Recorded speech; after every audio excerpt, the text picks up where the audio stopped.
저에게 주어진 제목은요, 조선의 쇠퇴와 청년 이승만, 제가 정한 것이 아니고 기념재단 측에서 이런 주제로 이야기를 해달라고 했습니다. 제가 이 A4 기본 사이즈 12개에 해당하는 글을 주어진 시간 20분 안에 어떻게 발표할 수 있을지 좀 난감한 느낌이 듭니다만, 갖고 계시는 이 논문집에 글을 나중에 상독해 주시길 바라고, 이 자리에서는 9개 절을 간단하게 어떤 내용으로 이루어져 있는지를 소개하는 것으로 시간을 메우도록 하겠습니다. 기념재단 측에서 조선의 쇠퇴와 이 청년 이승만이라고 주제를 부탁했는데, 아마 조선의 쇠퇴를 이야기할 수 있는 사람은 제가 옛날부터 좀 악명이 있습니다. 이 조선 왕조로 발전하고 있었다. 보통 그렇게 이야기를 많이 합니다.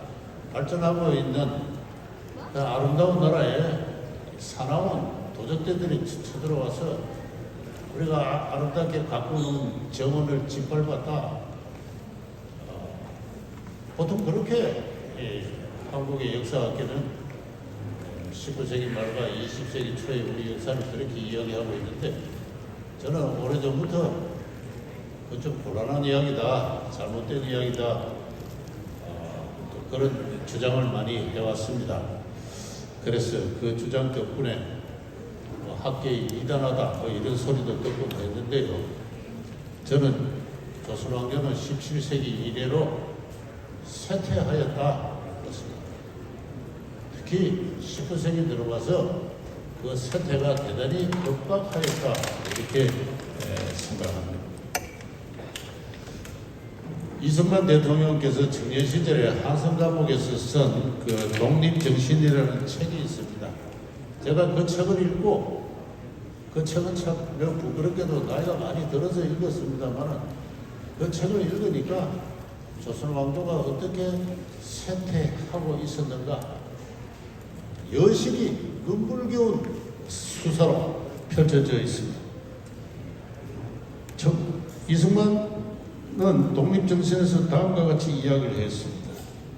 19세기 말 20세기 초 이 나라는 제 집과 토지와 재산이 있으나 제 것인지 믿을 수도 없고, 심지어 제 처자와 가족도 제 것인지 알 수 없어서 제 목숨이 과연 살아있는지 죽어있는지조차도 알 수 없는 그와 같은 상태다라고 했습니다.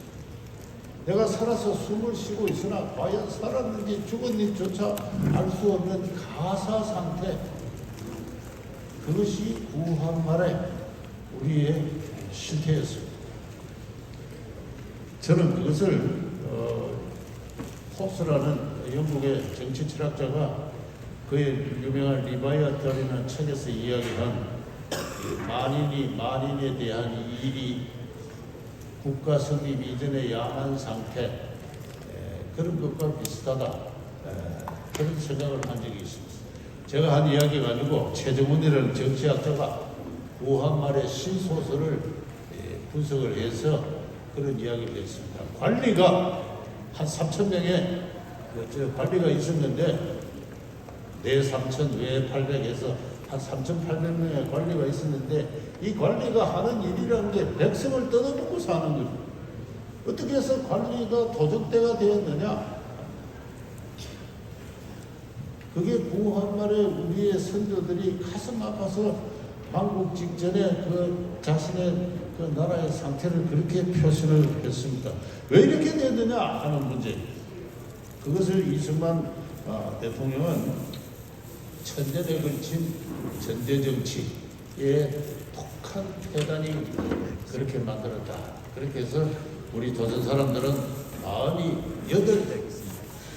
48가지 억센 매여 있다.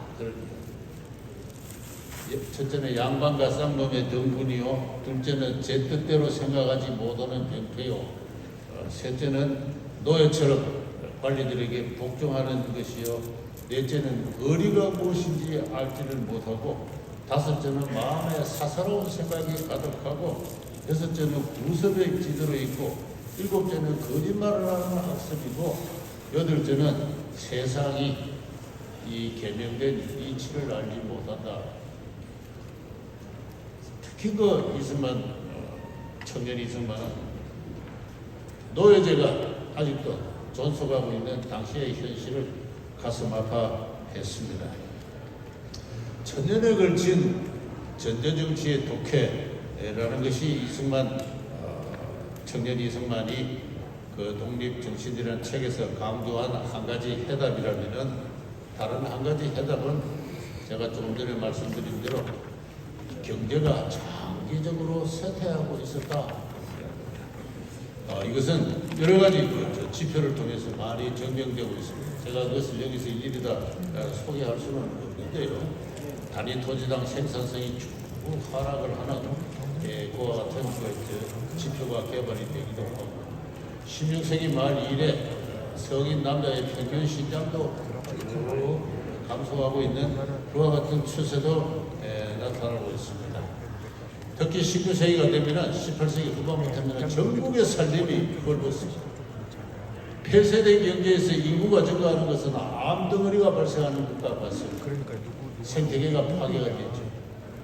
여러분 다 나이 드신 분이 다 기억하시겠습니다만 1960년대까지 전국의 산지가 다 벌겋어 있었어요. 그런 상태에서 농업 생산성이 하락하고, 일꾼들의 임금이 하락하고, 생활 수준이 하락하고, 그렇게 했습니다. 그렇게 해서 관리들이 살아나가는 길은 백성을 뜯어먹고 사는 이러한 어떻게 해서 이러한 체제가 정치적으로 조성하고 있었느냐? 그래서 이거는 이제 정치학을 하시는 분들의 연구의 몫이라고 생각합니다만, 유감스럽게도 그 점에 관해서 제대로 설명하고 있는 정치사학자는 아직도 없다, 그렇게 생각을 합니다. 저는 조선왕조라는 것은 중국의 천자, 하늘의 명을 받은 천자의 봉함을 받은 제후국으로서, 제후라는 천자의 봉함을 받았다는 데서 왕권의 권한이 존재하는 그와 같은 어떤 왕조 체제고, 중국이 중심이 된 중화 세계가 해체된 것 더불어 조선 왕조도 해체되었다, 이제 그렇게 생각을 하고 있습니다. 그런 가운데 그 왕조를 구성하는 제후와 그리고 대부들, 이 양반 대부, 사, 그 다음에 쌍놈들 하는 이 위계 질서가 아주 강고한 어떤 지배력을 이루면서 결국은 그 모든 것이 산산조각나서 흩어지는 그와 같은, 조선 왕조의 멸망은 단순하게 한 왕조의 패망이 아니라 문명의 해체입니다. 그 점을 누구보다도 여실하게 지적한 사람이 이승만이었습니다. 우리 조선은 망하고 있다, 소멸하고 있다, 순이 끊어져가는 환자와 같다, 북미 대륙의 아메리카 인디안처럼 소멸하고 있다, 그렇게 이야기를 했습니다. 새로운 문명의 원리를 알지 못하는 가운데 닫힌 세계관 속에서 오랫동안 어떤 의학과 척시의 사설이 발달한 결과 결국 그렇게 되었다. 이게 이제 이승만. 그래서 우리가 이승만을 이해를 하기 위해서는 이분은 단순한 정치가가 아니고 하나의 역사학자가 위대한 사상가입니다. 문명이 무엇인가? 문명이라는 건 뭡니까? 인간들이 서로 믿고 의지하고 협조하는 그 원리가 문명이죠. 그것을 우리 한국인들이, 조선인들이 상실했습니다. 그럼 그걸 다시 어떻게 세우느냐? 이거 쉬운 일이 아닙니다. 어떤 새로운 문명 원리로 우리 한국인들이 하나의 튼튼한 어떤 사회와 국가를 건설할 것인가 하는 큰 문명사의 그 새로운 도전을 인식하고 그 과제를 인식하고 있었기 때문에 이승만에게 있어서 정치라는 것은 단순한 독립운동이 아니고 또 대통령직을 수행하는 것이 아니고 새로운 문명사회를 건설한다는 그 나름의 어떤 강력한 역사적 그 의식과 또 종교적 어떤 사명감이 있었던 것입니다.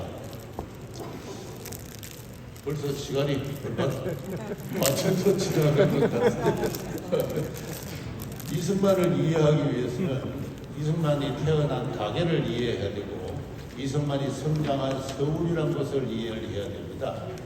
서울은 지금도 그렇지만 이 한국의 중심인데 조선왕조는 더 말할 것도 없이 조선왕조 환성부 이 성내 성외에 10만 20만 인구는 왕실 경제에 기생하고 있었던 사람들이다. 그렇게 이야기할 수 있습니다. 조선왕조의 환성부라는 것은 하나의 커다란 어떤 왕실의 가정경제와 같은 것이었다. 그렇게 이야기를 할 수가 있고요. 그 속에서 자라난 이승만은 전주이시, 서파 또는 국조 내지 국성입니다. 이거는 서울의 중심을 이루는 세력들입니다. 제가 발제문에도 썼습니다만 조선 선조대 이래로 국가방목에 과거에 급제한 사람 숫자가 다 나오는데요. 가장 많은 어떤 그 성관이 급제자를 배출한 성관이 전주이시입니다. 선파 국족들이고 이게 한 300년간 776명의 급제자를 냈는데 그 다음 급제자가 박형융씨가 말했는데 그 한 300명 정도밖에 안 됩니다. 선파 776명 가운데 40%가 서울 사람들이에요. 그래서 서울에 선파 명문 귀족 가문에 태어났으면은 나이가 되면은 16세 이상 어떤 성인이 되면은 적당한 때가 되면 어떤 경로로든지 과거를 통하든 음수를 통하든 벼슬을 하는 이 전주이시들의 도시가 한성부다. 그리고 그 한성부가 하나의 커다란 왕실의 오이코스랄까 왕실의 경제가 이 서울이다. 그 속에서 자란 이승만이기 때문에 이 대단한 시군적 어떤 특권을 갖고 있는 그러한 위치에 있었다라고 이야기를 할 수가 있습니다.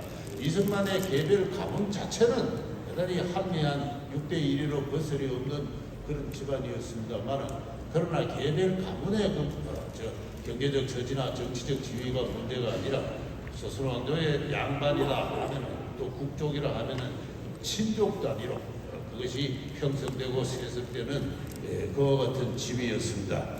이승만은 그와 같은 선파의 일원으로 성장을 했고 어릴 때부터 아주 고급의 한학을 수학하면서 과거를 준비하고 있습니다. 그가 다닌 낙동서원의 이근하 대감, 그리고 그가 다녔던 어떤 도동서원의 이근수 대감은 전부 다 1864년에 전주이시들만 보는 과거가 있습니다. 대원군이 집권을 한 다음에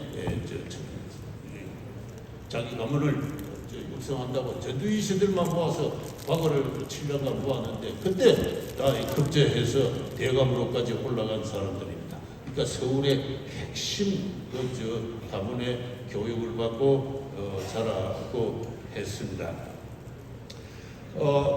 그렇지만 이제 과거가 폐지가 되어서 이승만은 어릴 때부터 가져온 꿈을 상실하게 됩니다만은 그러나 같은 낙동서당에 다니던 병군가의 자제들은 과거가 폐지가 되니까 고종 황제가 자기 마음대로 관리를 선발할 수 있게 됐어요. 그래서 이근수 대감의 자제도 발탁이 되고 그 다음에 이근하 대감의 자제도 발탁이 되고 이승만과 같이 어릴 때부터 소꿉동무 친구들입니다. 그래서 그들은 전통에 따라서 다 왕실을 옹호하는 국내교라든가 건의대에 요직으로 다 진출하고 있는 이와 같은 상황에서 이승만만큼은 가문이 합리했기 때문에 그럴 기회가 없었고 이 배제학당에 입학을 했습니다. 영어를 배워서 관리가 되겠다 하는 이와 같은 주변의 권유에 맞이 못해서 들어갔습니다만 그러나 배제학당에 들어가서 한 1년 가까이는 전통적인 어떤 선파의 일원으로서 왕실을 옹호하는 요새 말하면 왕당파로서의 성격을 강하게 드러냈습니다. 그것이 바로 을미사변입니다. 이승만은 평생 을미사변을 쭉 나중에 1950년대까지도 대통령이 되어서까지도 강렬한 반일 감정을 드러내면서 을미사변을 매 차례나 이야기를 하고 있는데요. 이 서울에 살고 있는 이 선파 귀족으로서는 을미사변을 참을 수가 없었습니다. 그렇게 해서 배제학당이 같이 다니던 이충구라는 사람이 있습니다. 우리 이도철이라는 사람이고, 이 사람들이 주동이 되어서 추서있는 사건을 이루고 있는데, 민비가 시해된 이후에 궁중에 갇혀있는 고종을 구출해내기 위한 그 사건이 춘생면 사건입니다. 그 실패를 했죠.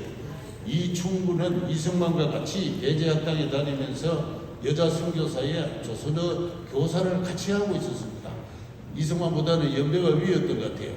서정주 씨가 쓴 전기를 보면은 충구형이, 충구형이라 해요. 충구형이 내가 지금 궁궐에 갇힌 고종을 구해내겠다. 내가 죽고 실패하면은 내 가족을 성만이 너에게 부탁한다. 이렇게까지 서로 가까운 사이였습니다. 그 사건이 실패하고 그 주모자 이도철은 목이 잘려 나가고 이 충구는 제주도에 유배를 갔습니다만 곧이어 아간파천이 일어나죠. 아간파천은 이범진이라는 선파귀족이 주동이 되어서 한 것입니다. 그 다음에 그 이범진이 또 그 사촌 형제, 육촌 형제가 나중에 다 구함할 때 어병을 일으키고 있고, 그 다음에 이준 열사, 그 이범진의 아들 이미종 다 해군 일사로 가고, 그 다음에 구함할 때 13도 어병이 일어날 때 그 어병장들 보면은 전부 선파들이 많아요. 이렇게 해서 이승만이 함께 자랐던 그 세력들은 전부 왕실을 옹호하는 그 마지막 어떤 역할을 하게 됩니다만은, 이승만만큼은 춘생문 사건은 이후에 하나의 반역자로서 왕실을 타도하려는 그러한 혁명가로서 전신을 하게 된다 하는 그런 이야기가 제가 이제 마지막으로 적어도 배제학당 입학해서 얼마 안 있다가 어머님이 돌아가서 이제 전통 예법이다해서 상례를 치르고 합니다. 그렇게 해서 1896년까지는 편안하게 그 이후 춘생문 사건 이후에 그 모습이 보이지 않습니다만은 1895년 총가요 단발을 합니다. 단발할 때 그 장면이 자세하게 나오는데 제중원의 원장 에비슨 씨에게 단발을 부탁하면서 눈물을 그렇게 흘리고 있습니다. 조정의 명에 따라서 단발을 하지만은 너무나 조상 유래의 전통을 파괴하는 것에 마음에 슬픔이 가득하여서 눈물을 흘렸는데, 그 광경을 보고 있던 에비슨이 조선인들에게 조선인의 일본에 대한 정오심이 얼마나 강렬한 것인가를 깨달았다, 새삼하게 되었다, 그런 말을 하게 됩니다. 이승만은 어릴 때부터 그런 일본에 대한 어떤 이야기를 자기 선배들로부터 많이 듣고 평생 갑니다. 그래서 우리가 이승만을 이해를 할 때는 이분이 20세기 한국인들을 새로운 문명으로 이끈 그러한 선각자, 즉 사상가요, 철학가요, 정치가이지만은 동시에 그는 나이 35세까지 조선왕조의 백성으로서 전통적인 교육을 받고 자란 사람입니다. 그래서 이 두 가지 측면이 묘하게 끝까지 이승만의 인생을 좌우하고 있는 것을 볼 수가 있는데요.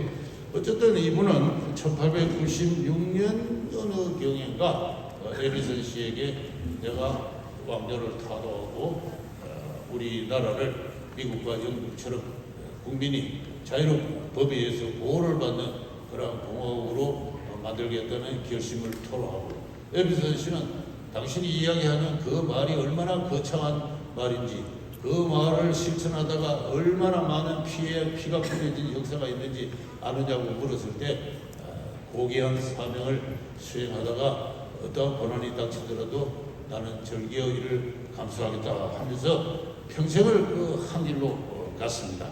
그렇게 해서 드디어 숨이 다 끊어져가는 이 낡은 문명을 대체하는 새로운 어떤 문명으로서 자유인의 공화국을 세우는데 성공을 했습니다. 그렇지만은 동시에 그는 조선왕조의 전통적인 어떤 교육을 받은 사람으로서 여러 가지 조선 선비로서의 그 모습을 그대로 갖고 있습니다. 그 밝은 측면도 있고 어두운 측면도 있고. 그래서 이승만을 이해할 때는 이 두 가지를 동시에 다 총체적으로 이해를 해야 됩니다. 제가 시간 독촉을 받아서 더 이상 이야기를 급하게 마무리를 하려니까 어떻게 마무리를 해야 될지도 모르겠습니다. 1945년 10월 달에 무려 40년 만에 중간에 1년 6개월 그 귀국한 기간이 있습니다만 이분이 그 귀국을 해서 46년 4월 달에 전국을 순회를 합니다. 그때 필름이 당시 경성방송국이나 또는 미 군정 홍보실에서 촬영한 영상이 있습니다. 그걸 보면은 곳곳에 플래카드가 국부 이승만 이렇게 걸려 있습니다. 40년 만에 돌아왔는데 사람들은 알지 못합니다. 그러나 사람들은 국부로 벌써 46년 초봄부터 환영하고 있는 모습을 제가 볼 수가 있어요. 제가 얼마 전에 읽은 1950년대 어느 양반가의 일기를 보면은 50년대까지도 농촌의 전통적인 양반들은 모여서 시회를 했습니다. 시회에 오행의 시를 듣는데 이승만 대통령 이거를 운자로 해서 시를 짓습니다. 그래서 이승만 대통령 운자를 해서 만든 시를 제가 몇 편이나 발견하고 그랬습니다만 이렇게 우리 대한민국의 건국은 새로운 문명의 출발이기도 하지만 동시에 강한 전통적인 연속성을 갖습니다. 48년 당시 인구의 절반 가까이는 조선시대에 태어난 사람들이에요. 조선 왕조의 감각을 갖고 정치를 하고 생활하고 있는 그런 사람들. 그런 인구가 그런 상태에서 이승만 대통령 역시 조선 왕조적 전통을 갖고 나타난 분이기 때문에 그렇게 국부로 추앙될 수가 있었던 것이죠. 동시에 그에 따른 또 조선 왕조의 유다로서의 이승만의 모습 이것은 제가 말씀드릴 수가 없겠습니다만은 하여튼 그런 역사와 강한 역사적 연속성을 띠고 있는 분이다. 그 점을 말씀드리고 이만 저 뒤에서 자꾸 내려오라고.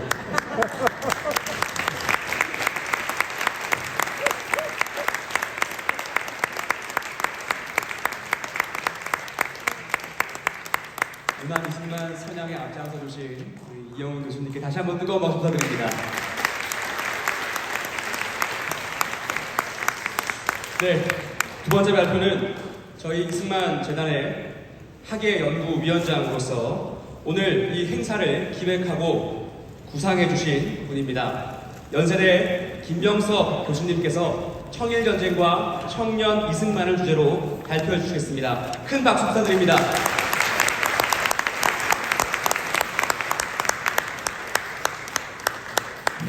네, 여러분 반갑습니다. 이렇게 좋은 장소에서 귀중한 행사를 주최해 주신 여러분들 그리고 이렇게 참석해 주신 여러분들께 먼저 감사의 인사를 드리겠습니다. 사실 이 자유총연맹은 반공연맹이 있었던 자리이기도 합니다만 이 남산공원을 따라서 좀 가시다 보면 우수현이라고 하는 서울역까지 이어지게 되는데 그 바로 우수현 남쪽에 우리 청년 이승만이 공부했던 장소라고 해서 그 호를 우남이라고 했던 것입니다. 그래서 기우제 드릴 우자를 써서 우남이라고 했습니다. 사실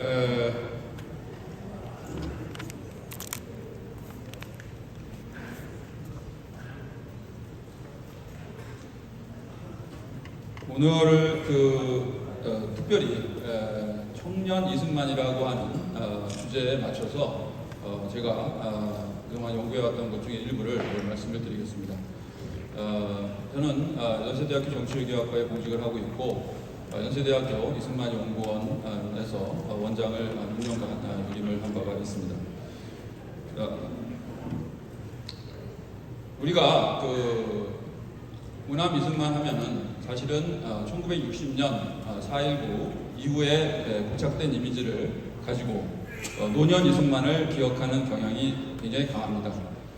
그러한 프레임을 사실 깨트리는데 중요한 기여를 하셨던 그런 지금 작고하신 분들입니다만 책을 두 권을 소개해드린다면 하나가 2001년에 나왔던 이정식 교수님의 승만리 The Prison Years of a Young Radical이라고 하는 책입니다. 그리고 또 한 책은 역시 유영희 교수님께서 쓰신 젊은 날의 이승만이라고 하는 책이 되겠습니다. 우리가 역사를 봄에 있어서 역사를 현재와 과거의 상호작용이라는 말을 굉장히 상투적으로 많이 합니다. 그러나 그것은 굉장히 위험한 것일 수가 있습니다. 우리가 현재 가지고 있는 프레임을 가지고 과거를 보아서는 안 됩니다. 과거를 볼 때는 그 과거보다 전 과거를 봐야 됩니다. 과거에 있었던 사실은 그 전 과거와 과거의 상호작용인 것이지 현재와 과거의 상호작용일 수가 없습니다. 자, 그런 면에서 우리가 노년 이승만에 고착되지 말고 그 노년이 반드시 있었던 청년의 시기를 우리가 같이 볼 필요가 있겠다라는 말씀을 드리고 싶습니다. 1875년에 태어나신 운암께서 지금 이제 150주년 탄신일을 맞이하시는데 이 150주년을 우리가 둘로 나누어 보면 앞에 한 75년은 1950년까지가 되겠습니다. 1950년은 바로 6.25 전쟁이 발발한 해죠. 그리고 75년은 사실은 청일전쟁, 러일전쟁, 제1차 세계대전, 그 다음에 만주사변, 중일전쟁, 태평양전쟁, 제2차 세계대전 같은 전쟁의 연속이었습니다. 상대적으로 이제 6.25 전쟁이 정전을 맞이해서 우리는 이제 정전체제 속에 살고 있습니다. 그래서 제가 사실은 6.25 전쟁을 먼저 연구를 했는데 6.25 전쟁 저 책을 가지고 한국정치학회 학술상을 받았습니다만은 저희는 사실 아직 끝나지 않은 6.25 전쟁의 시대를 살고 있습니다. 그래서 우리가 이 시대를 알려면 6.25 전쟁을 알아야 됩니다. 마찬가지로 청년 이승만은 무엇을 공부했냐면 청일 전쟁을 공부했습니다. 한성 과목서에서. 그래서 청일 전쟁을 연구한 결과물을 저렇게 내놓은 바가 있습니다. 그래서 우리가 청일 전쟁을 좀 이해를 해야지 사실은 청년 이승만을 이해할 수가 있다는 것입니다. 청일 전쟁을 또 이해하기 위해서는 그 청나라가 이 시대를 지배했던 그 당시의 시공간을 지배했던 중요한 사건, 즉 청제국이 병자호란을 일으켜서 조선을 사실상 정복하고 그 항복을 받아냈던 이 사건이 굉장히 중요합니다. 이 사건에 일어나고 나서 우리 여러분들 여기 보시면은 당시에 청태종, 우리 이 땅을 정복했던 청태종의 오히려 공덕을 칭송하는 그러한 비석을 만들어 세웠었죠. 그것이 삼전도비라고 해서 지금 롯데 잠실 롯데가 있는 석촌호수 옆에 세워져 있습니다. 그러나 과거에는 우리는 이 기억을 오랫동안 지우려고 했었죠. 땅에도 묻어버리고 했습니다. 그러나 그 안에 보시면 그 비석 안에는 세 개의 언어로 이 청태종, 그래서 우리는 이때부터는 이 시공간이 청태종을 중심으로 들어간다라고 하는 것을 사실상 보여주는 것입니다. 그래서 당연히 만주어가 들어가 있습니다. 그 다음에 한문이 있습니다. 그리고 몽골어가 있습니다. 당시에는 영어와 같은 역할을 했던 것이 몽고였습니다. 자, 이러한 시대를 쭉 살다가 이 청이 지배하던 시대가 사실상 크게 흔들리는 사건이 벌어진 것이 뭐냐면 동학농민봉기였습니다. 동학농민봉기를, 그런데 당시에 이 고종 정부가 이 동학농민봉기를 진압을 하기 위해서 청나라 군대를 끌어들인 것입니다. 자, 그 청나라 군대가 들어오니까 이 청나라와 세력균형을 약속하고 있던 일본군이 들어와서 청일전쟁이 일어나게 되는 것입니다. 자, 그렇게 해서 평양성 정투에서 이 예즈차오라고 하는 이 사람이 이제 퇴각을 하게 되는데, 그러고 나니까 조선군이 청나라 병사들을 오히려 포로로 지금 감시하고 있는, 그래서 완전히 이 질서가 바뀌고 있다는 것을 보여주는 것입니다. 청나라를 끌어들였던 조선군이 오히려 청나라를 병사들을 지금 포로로 만들고 있는 그런 장면을 보실 수가 있죠.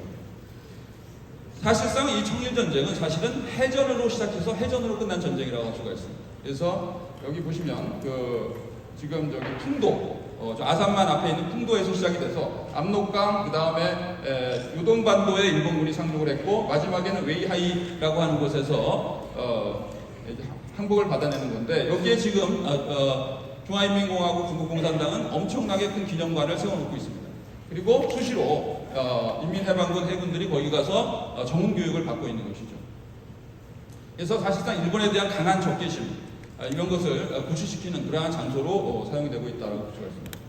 자, 그런데 또 이 전쟁을 끝내는 것도 바다를 통해서 이제 끝나게 되는데, 바다를 건너서 당시에 이제 이용장과 이경방, 그다음에 마건축이라고 하는 사람을 비롯한 거의 약 100명에 가까운 대규모 평화사절단이 어디로 가냐면 시모노세키로 가게 되는 겁니다.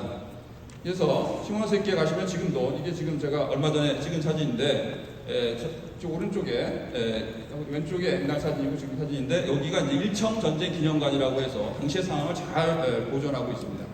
거기에 보시면 저 이토 히로부미, 그 다음에 무츠무네미스 이러한 사람들과 앞에 이제 이홍장, 그 다음에 이경방, 그리고 마건충 이런 사람들이 지금 평화 협상을 하고 있는 장면을 지금 시모노세키에 전시되어 있는 사진이고요. 왼쪽 거는. 오른쪽 거는 아까 보여드렸던 웨이하이에 있는 중국 공산당 측에서 전시해 놓고 있는 사진입니다. 그러니까 여기서 상당히 일본이 지금 이홍장을 윽박지르는 이러한 모습을 보여줌으로써 그 일본에 대한 어떤 적개심을 구축시키는 그러한 전문 교육장으로 사용하고 있다 이렇게 볼 수가 있습니다.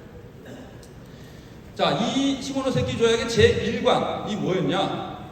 바로 조선은 완전 무결한 독립자주국이다라고 하는 것입니다. 그러니까 이러한 어마어마한 전쟁을 통해서 어떻게 보면은 우리가 제가 학교 다닐 때는 이 땅의 근대가 시작된 것은 1876년 조일수호 조교 때문이다. 강화도 조약이라고 했죠. 또 어떤 분은 1882년 조미수호 통상조약 때문이다라고도 하셨습니다. 근데 정말 어떻게 보면은 큰 세력 변화가 일어난 것은 언제냐? 청일전쟁입니다. 이 어마어마한 전쟁을 사실은 겪고 그 조약, 평화조약의 제1조가 조선은 완전 무결한 독립자주국이다라는 것입니다. 그러니까 그 전까지는 완전 무결한 독립자주국이 아니었다는 얘기죠.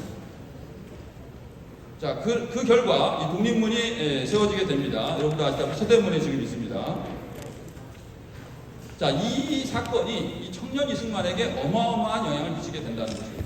아까 앞에서 이미 발표하셨기 때문에 간단하게 말씀을 드리면 일단은 상투를 자르게 됩니다. 이 상투를 자른다라고 하는 것은 당시로서는 정말 엄청난 세계관의 변화를 상징하는 것이다 라고 말씀을 드릴 수가 있습니다. 그래서 지금 저쪽에 있는 저 그림은 세브란스 병원에 그 전시되어 있는 사진의 일부가 되겠습니다. 그래서 당시에 서양 의사에게 일부러 가서 상투를 자르는 장면이고요.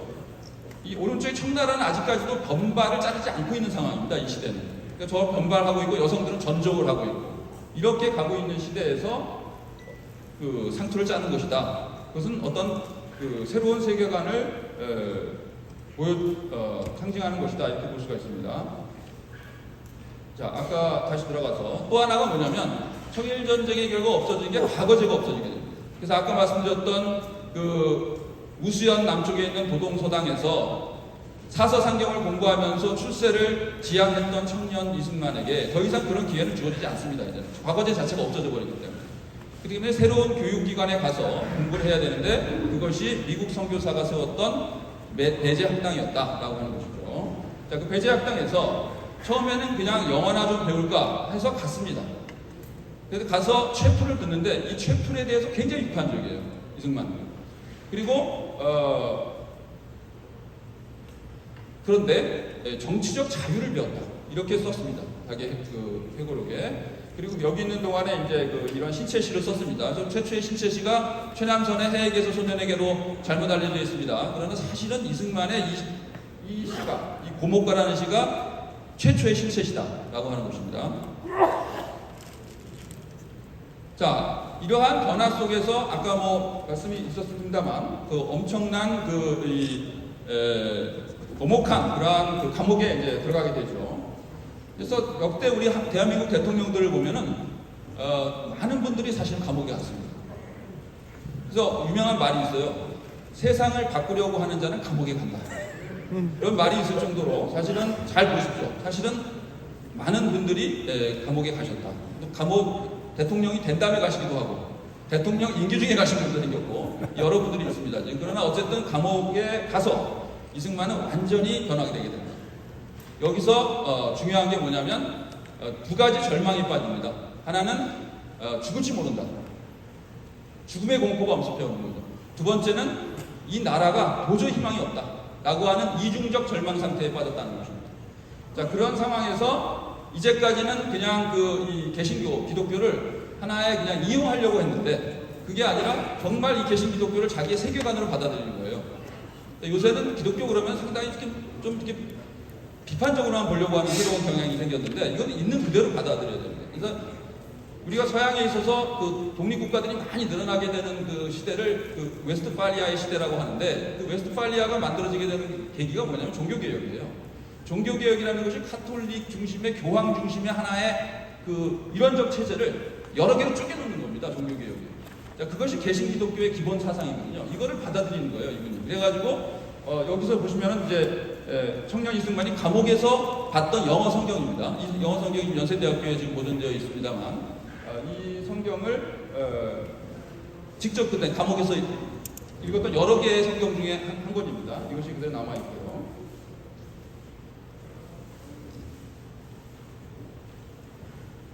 그래서 얼마나 이제 이 절망 상태에 빠지게 되냐면 당시에 한 학식 있는 한국인이 이렇게 말합니다. 이거는 이제 누가 이렇게 썼냐면 제3자의 관찰이 중요한데요. 일본인들이 이렇게 쓰면 사람들이 안 믿어요. 그건 또 자꾸 이 식민지 비하를 하기 위한 거 아니냐 이런 얘기하는데 이걸 쓴 사람은 누구냐면 러시아인입니다. 그 러시아인인데 이 사람의 그 태어난 곳은 어디냐면 폴란드예요. 당시에 폴란드가 러시아의 정복을 받고 있었던 상황에 있었던 폴란드 지식인이죠. 근데 러시아 국적으로 와서 이 사람이 당시에 대한 제국이 어떤 상황인가를 보여주고 있는 건데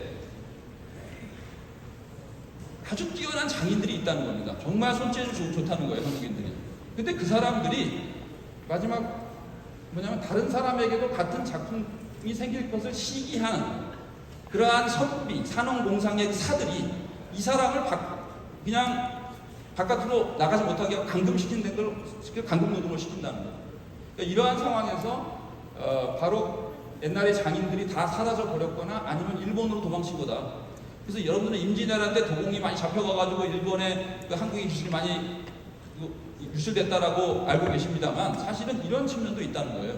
자, 이러한 절망의 상태 여기서 어떤 새로운 희망을 만들어내려고 했던 것이 청년 이승만이다라고 하는 것이죠.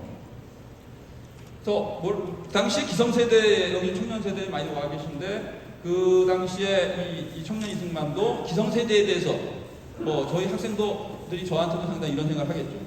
뭐냐면 셋 중에 하나라는 거예요. 이미 늙어서 시세를 모르는 이들이거나 아니면 시세를 알지만 이미 내 인생 얼마 안 남았으니까 그냥 가자. 이게 이제 보수 복지 부동이죠. 그 다음에 세 번째가 시세를 알지만 이 사람들 청년 세대가 결국 나를 주장하는 그 개화로 갔다가는 내가 딛고 있는 기반이 무너질 것을 두려워해서 거기에 맞서 싸우는 자들, 이건 수구입니다. 그러니까 보수하고 수구는 좀 달라요. 자, 이러한 것을 얘기를 합니다. 이승만의 기록에. 자, 그러면서 어떻게 되냐? 기성세대하고 싸울 거냐? 아니면 내가 스스로 대안적 엘리트가 될 거냐라고 하는 거죠. 거기서 스스로 대안적 엘리트가 되기로 결심하고 학문에 전념하게 됐다라는 거죠. 그래서 이제까지 사사성경을 엄청나게 공부했던 것을 접고 새로운 신학문을 받았고 감옥에서 봤던 일종의 당시의 뉴욕타임즈 같은 그러한 그 서양 서적을 읽고 그 다음에 한글로 된 대국신문이라는 그 신문을 내 논설을 감옥에서 씁니다. 그러니까 감옥에서 저 논설을 계속 이어나갔다라고 하는 것이 또 아주 세계적인 기록이에요. 자, 그러면서 아까 말씀드렸던 것처럼 청일 전쟁에 대해서 연구를 합니다. 근데 청일 전쟁을 앉아서 어떻게 연구했냐? 아주 중요한 표준적 텍스트를 번역을 합니다. 그게 누구냐면 이 사람이 쓴 겁니다. 이 사람은 영 알렌이라고 하는 사람인데 이 사람은 연세대학교에 세운 호레이스 알렌하고는 전혀 상관이 없는 사람입니다. 그 사람이 젊었을 때가 영 알렌이 아닙니다. 어디 학술대에 가보면은 그렇게 얘기하는 분들이 아닙니다. 전혀 다른 분인데 미국 사람인데 상하이에 가서 한문으로 이 중동전기 본말이라는 책을 썼어요. 그 중동전이라는 게 뭐냐면 지금 뭐 중동의 전투가 아니고 중국과 동령이 일본이라는 뜻입니다. 그 중동전기의 본말을 이렇게 쓰는 건데 이 책을 누가 읽었냐? 고종이 읽었어요. 고종이 읽고 이걸 감동을 해서 상하이에 있는 이 임낙지 영 알렌에게 선물을 줬어요. 당시에 군주에게 선물을 받는다는 것은 지금 대통령에게 선물 받는 것에 비교할 수 없을 정도로 영광스러운 것입니다. 자, 이것을 받은 책인데 이 책을 한글로 번역하면서 자기의 생각을 덧붙여서 내는 것이 아까 말씀드렸던 청일전기다. 이 책입니다. 자, 그래서 이 책을 이제 왼쪽에 이제 이승만이 고어 한글체로 번역을 했고, 그거를 현대 한글체로 다시 풀어낸 것이 우리 이승만 전집 사업의 이제 4권으로 출판이 된 것이죠. 근데 이 책이 그러니까 이승만의 전쟁학이라고 할 수 있습니다. 전쟁학이라는 것은 이제 폴레몰로지라고 하는데, 이승만은 이 전쟁을 운함은 전쟁을 많이 연구했다. 청년 운함은. 그런데 이 책이 언제 출판이 되냐면, 그러니까 나온 거는 이 탈고를 한 거는 1900년인데 이것을 출판한 거는 1917년에 가서 출판을 합니다. 왜냐면 출판할 수가 없죠, 대한제국에서. 1917년 하와이에서 출판을 했고요. 우리 유명한 독립정신은 언제 출판이 됐냐면 1910년 로스앤젤레스에서 출판이 됐습니다. 자, 그러니까 시기상으로는 독립정신이 먼저 출판이 됐기 때문에 우리가 독립정신을 상당히 중요시하는 것도 맞고 굉장히 중요한 책입니다, 그 책이. 그러나 독립정신을 제대로 이해하려면 그거보다 먼저 쓰여진 청일전기를 먼저 읽고, 이 청일전기가 어떻게 독립정신에 투영이 됐는가를 봐야지 청년 이승만의 사상을 제대로 이해할 수가 있다는 말씀을 드리고 싶습니다. 바로 그래서 이제 이것이 이제 독립정신으로 가게 되는데, 그러니까 1900년 감옥에서 5년 전에 있었던 청일전쟁을 연구했고, 5년 정도 후에 감옥에 계속 있는데 러일전쟁이 터지는 거예요. 그러니까 청일전쟁을 연구했던 그 프레임으로 러일전쟁을 보니까 이게 딱 보이는 거죠. 아, 이게 이제 이 전쟁에 누가 이기든 대한민국의 독립은 끝난다. 그러면 어떻게 할 거냐? 우리는 어떻게 할 거냐? 이런 것을 이제 고민을 담아낸 것이 이 책이다라고 하는 것인데, 여기서 이제 슬슬 말씀 맺어야 될 것 같습니다. 청년 이승만의 선택이 굉장히 중요했습니다. 그러니까 청년 이승만은 생각해 보세요. 아까 제가 서재필도 얘기했습니다. 서재필이 1884년에 갑신정변의 그 주동자 중에 한 명이지 않습니까? 그래서 일본을 거쳐서 미국으로 갔다가 의사가 돼서 돌아온 사람이 서재필인데, 배제학당에서 이제 스승으로 만났는데 서재필의 가족들은 다 죽였죠. 고종 정권이. 자, 그 개화 독립당의 입장에서 보면은 어쨌든 청일전쟁이 일본에 의해서 된 것이긴 하지만 독립을 가져다 줬기 때문에 이 개화 독립당이 급속도로 친일파로 전환되게 되는 계기가 됐다는 거죠. 자, 그러니까 맨 밑에 보시면 이 친일의 덫으로 미끄러진 개화 독립파 인사들과는, 그런데 운함은 다른 길을 걸었다. 위에 보시면 이것은 맞다. 일본이 가져다 준 독립인 거 맞는데 그렇기 때문에 수치스러운 거다. 이렇게 얘기했어요. 자, 그 다음에 또 어떤 분들이 있었냐면, 이 청나라는 만주족 황제가 지배하는 거잖아. 그러니까 만주족이 망한 거지, 이제 한족의 나라가 된 거야. 그러니까 다시 명나라로 돌아가면 돼. 라고 생각한 사람들이 있었어요. 그 사람들 중에 한 사람이 사실은 고종입니다. 고종의 존명소중화주의입니다. 그래서 우리가 이제 청나라가 망했으니까, 야만족이 망했으니까 우리가 과거에 명나라는 없어졌어. 그럼 어떻게 해야 돼? 우리가 명나라가 되면 되잖아. 그래서 우리가 명나라의 황제처럼 고종 황제가 되고 싶었던 거예요. 자, 그 다음에 또 하나 뭐냐면, 이승희 같은 지식인들이 거기에 말하자면 동조를 하는 거죠. 그래서 신해 혁명 이후에 이제 원세계 같은 위안스카이 같은 사람에게 편지를 보내서, 편지가 남아 있습니다. 이제 청나라가 망했으니까 주공과 공자의 덕의 가르침을 복원하면 되지 않냐. 그래서 이 사람들은 어느 길을 가냐? 다시 존명중화주의로 다시 빠져들어가는 겁니다. 그러니까 요 길도 운함 청년이 선택한 길은 아니었다라고. 이 두 가지 길을 선택하지 않고, 그러면 제3의 길을 가야 되는데, 제3의 길은 두 가지의 길이 있었다. 하나는 뭐냐면 결국 백성이 중요하다. 그래서 독립정신을 보면 결국 백성의 마음, 이게 오늘날의 민주주의입니다. 자, 백성의 마음, 한 사람 한 사람의 마음이 모여지면 우리가 언젠가 나라를, 설사 러일 전쟁의 결과 누가 어느 쪽이 이기면 반드시 우리가 독립을 이룰 텐데, 그래도 독립을 찾을 수 있다 라는 이야기를 하는 것이고요. 그러나 또 하나가 뭐냐면, 역시 우리가 국제적인 힘에 의해서 나라를 이루니까 국제적인 힘을 우리가 새로 찾으면 된다. 그게 어디냐? 영국 아니면 미국이다. 근데 영국을 보니까 영국이 사실 영국을 좀 생각을 했는데, 영국이 왜 좋게 보였냐면 입헌군주정을 하고 있었거든요.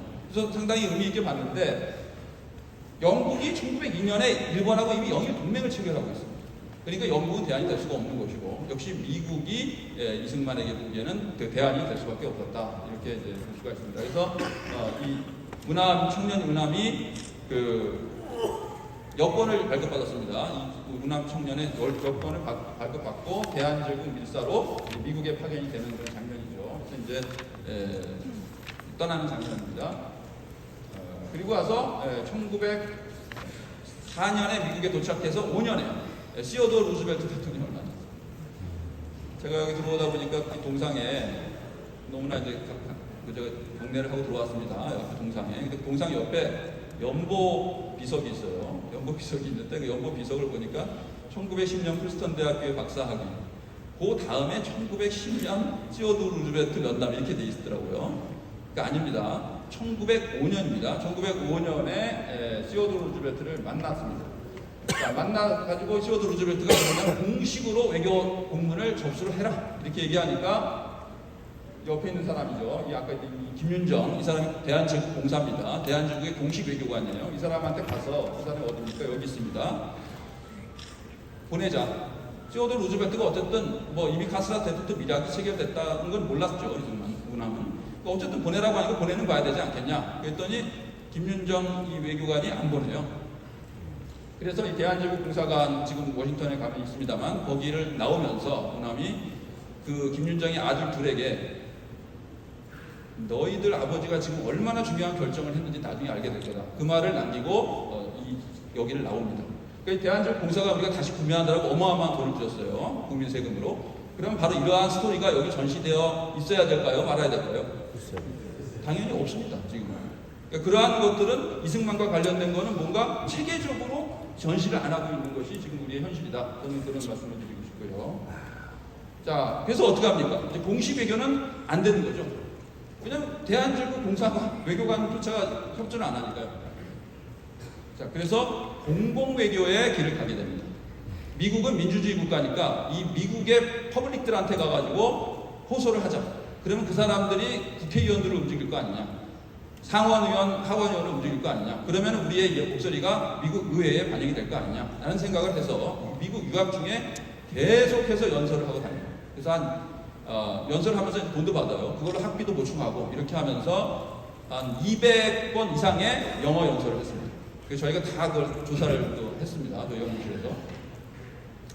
자, 그리고 그러한 고생 끝에 이제 박사학위 논문을 받았고, 그리고 이제 여기 보시면 알겠지만 이건 우남이 직접 만든 건데 1919년 대한민국 임시정부의 초대 대통령이 됐습니다.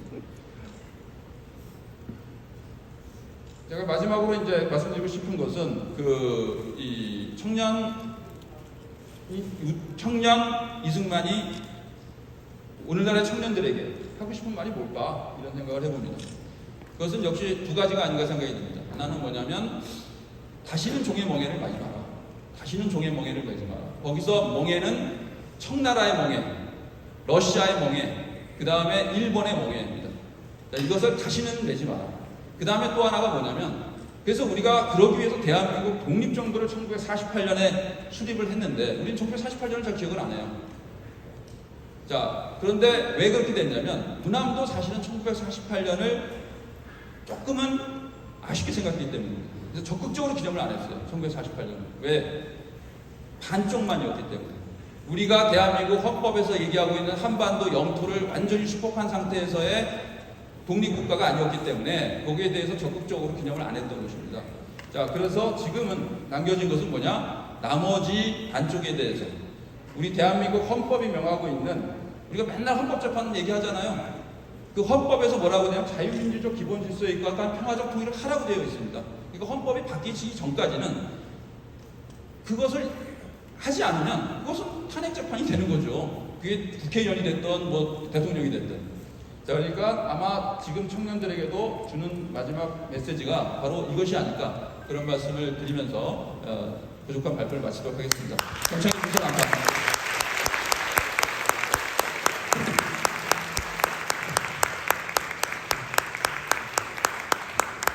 한 학기 동안 해야 될 강의를 25분 동안 해주셨습니다. 다시 한번 뜨거운 박수 부탁드리겠습니다. 네, 이제 논찬 순서입니다. 논찬을 해주실 세 분을 소개해드리는 동안 발표자 두 분과 논찬자 세 분은 연단으로 올라와 주시면 감사하겠습니다. 네, 가장 먼저 논찬해 주실 분은 일본 추오대학교의 김영림 박사님이신데요. 이분은 이승만의 독립 정신을 유일하게 최초로 일본어판으로 번역하여 출간하신 분입니다. 이번에 150주년 이승만 탄생 주년을 맞아서 특별히 일본에서 모시게 되었습니다. 두 번째 논찬자는 저희 이승만재단 이승만기념관 건립 추진위원이시자 죽산 조봉암 선생 기념사업회 부회장이신 주대환 선생님께서 논찬해 주실 것이고요. 마지막으로는 대한민국을 대표하는 소설가로서 물로 씌어진 이름, 청동에 새길 이름 등 우리 은암 이승만 대통령에 관한 소설을 역작을 써주신 국거일 선생님이십니다.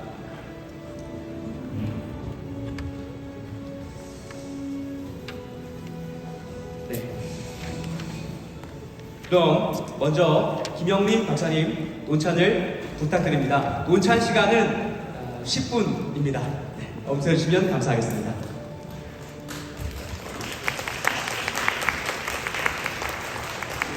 처음 뵙겠습니다. 김영림이라고 합니다. 저는 일본 추호대에서 한국 근대 지식인들의 독립사상의 형성과 대일본 인식의 변천, 그리고 둘째, 청년 이승만과 독립정신의 길이라는 제목의 논문으로 박사학위를 수여받았습니다. 그리고 오늘 이 자리에서 이영훈 선생님과 김영선 선생님 같은 고명하신 그 두 분의 발표에 맞서 논찬을 발표해야 될 것을 정말 영광으로 생각하겠습니다. 일단 먼저 이영훈 선생님의 조선의 쇠퇴와 청년 이승만에 대하여서부터 먼저 이야기를 시작하겠습니다. 우리 대한민국이 1948년 8월 15일의 정부 수립 이래로 70년 이상을 거쳐오며 이룩한 비약적 발전은 한국사만이 아닌 세계사에서도 유례가 없는 혁명적 변화임은 반복해 말할 필요도 없는 사실입니다. 정부 수립으로부터 불과 50년 전인 1894년의 갑오개혁 이전까지도 법적으로 노비제가 존재했고 그때 기억을 가진 사람이 살아있던 상황에서 주권 제민의 근대 국민국가를 선포하고 남녀 평등의 보통 선거를 통해 그것을 실천했다는 것은 그 자체부터가 역사상의 혁명적 변화였습니다. 뿐만 아니라 건국과 거의 동시에 일어난 국가 존망을 위해 6.25 전쟁을 돌파하며 소프트, 하드파워 모두 세계 10위권의 국력을 가진 국가로 발돋움한 것도 기적같은 결과였습니다. 우리와 비슷하게 2차 대전 이후 새로 탄생한 숱한 신생 국가가 비슷한 출발에도 불구하고 제자리에 주저앉거나 도로 퇴보해버린 작금의 결과를 보면 더욱 그런 평가를 내리지 않을 수가 없습니다. 그리고 한민족에서 처음으로 탄생한 한국인을 위한 근대 국민국가 대한민국의 탄생은 그 건국자이자 초대 대통령 이승만이라는 인물을 논하지 않고 설명할 길이 없습니다. 그러나 조선의 쇠퇴와 청년 이승만 이 본문의 말미에서 이영훈 교수님께서 지적했듯이 이승만에 대한 객관적이고 정당한 평가는 거의 사후 60년이 흐른 지금도 여전히 답보 상태이며 긍정과 부정론이 여전히 대립 중입니다. 이를 이영훈 교수님은 전통 문명을 대처하거나 발전적으로 개선할 새로운 원리의 문명이 먼지를 둘러싸고 한국의 지성이 아직도 방황하고 갈등하고 있기 때문이라고 지적하셨습니다. 그리고 이 방황과 갈등을 유발한 큰 요소 중 하나는 한국 지성의 역사적 발달 과정에서 조선과 대한민국 연속성과 단절성을 어떻게 규정할지를 아직도 결론을 내리지 못하고 있기 때문이라고도 할 수 있다고 보고 있습니다. 당장 조선과 대한민국의 정체성의 차이가 그 계승인지 혁파인지 또한 조선이란 국가가 열강을 각축전 사이에서 멸망한 무고한 희생자였나 혹은 스스로의 자강을 게을리하며 생존을 위한 외교 전략적인 선택에서 중대한 실패를 저지른 자멸한 존재인가 이에 대한 규정도 명확하지 않습니다. 연구에 대한 객관적 사실을 추구하는 평가와 자학적 식민사관이라는 비판이 연구자가 속한 진영과 구사하는 표현에 따라서 종이 한 장 차이로 갈라져 버리는 칼뚫기를 걷는 같은 삼엄한 연구 환경이 지금까지도 계속되고 있기 때문입니다. 따라서 실제 주권국가로서의 대한민국을 창출한 이승만의 조선에 대한 관념 또한 그 평가가 진영에 따라 극과 극으로 갈려버리는 위험성을 내포하고 있습니다. 사실 1919년에 3.1 독립운동 이후 우리의 국호가 된 대한민국에서 대한은 조선의 최종 형태인 대한제국에서 채용된 겁니다. 문제는 그 뒤에 붙은 제국과 민국의 개념의 차이는 하늘의 땅과 차이가 다루었습니다. 아니 국가의 주권이 군주 개인의 사물이던 전제군주정 국가를 표방한 대한제국과 자유민주주의와 주권 재민이라는 원칙에 근거한 근대 국민국가 대한민국의 국체의 차이는 얼음과 불의 관계라 해도 과언이 아닐 정도로 공존 불가능한 개념입니다.